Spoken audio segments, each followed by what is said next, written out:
దశాబ్ద కాలం ఏ అధికారాన్ని అంటుపెట్టుకొని దౌర్జన్యాలతోని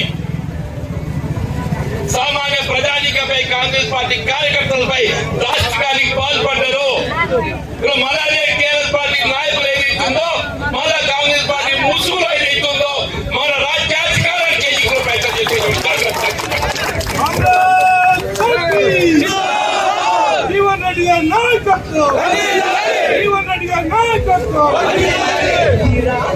రాష్ట్రంలో కాంగ్రెస్ పార్టీ అధికారం ఇది కేవలం కాంగ్రెస్ పార్టీ కార్యకర్తల శ్రమ ఫలితం.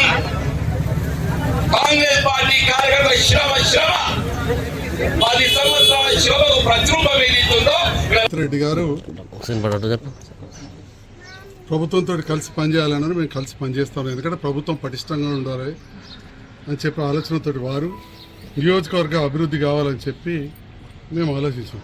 నేను ఈరోజు జీవన్రెడ్డి గారిని సూటి ఒకటే ప్రశ్నిస్తా ఉన్నాను.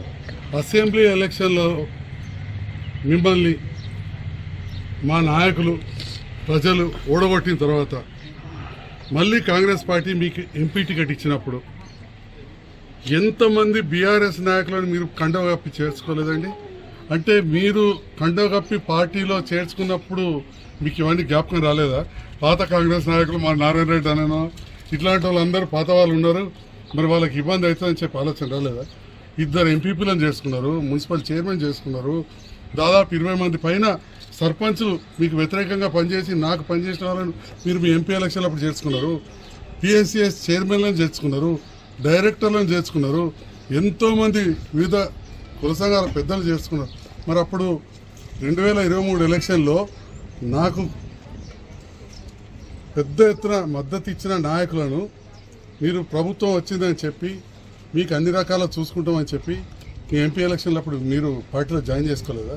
అంటే మీరు చేసుకుంటే మీరు పార్టీలో జాయిన్ చేసుకుంటే ఒకటి, లేదా కొందరికి మరి ఇంకా మేము సభ్యత్వం తీసుకోలేదు కానీ ప్రభుత్వంతో మమ్మల్ని కలిసి పనిచేస్తే తప్పు అయిపోతుందా? ఇది నేను జీవన్రెడ్డి గారు సూటిగా ప్రశ్నిస్తున్నా. ఎందుకంత అసహనం వ్యక్తం చేస్తున్నారు పెద్దలు? వారు ఈ వయసులో చాలా, నేను వారికి నీతులు చెప్పాల్సింది కాదు, వారే అన్నారు కొన్ని గ్రామాలలో ఇదే చివరి ఎలక్షన్, వచ్చే ఎలక్షన్ వరకు అని చెప్పి ఇక కొన్ని మాటలు అన్నారు. మరి ఇదే చివరి ఎలక్షన్ అని పోయిన ఎంపీ ఎలక్షన్ అన్నప్పుడు ముందు పార్టీ బలోపేతంగా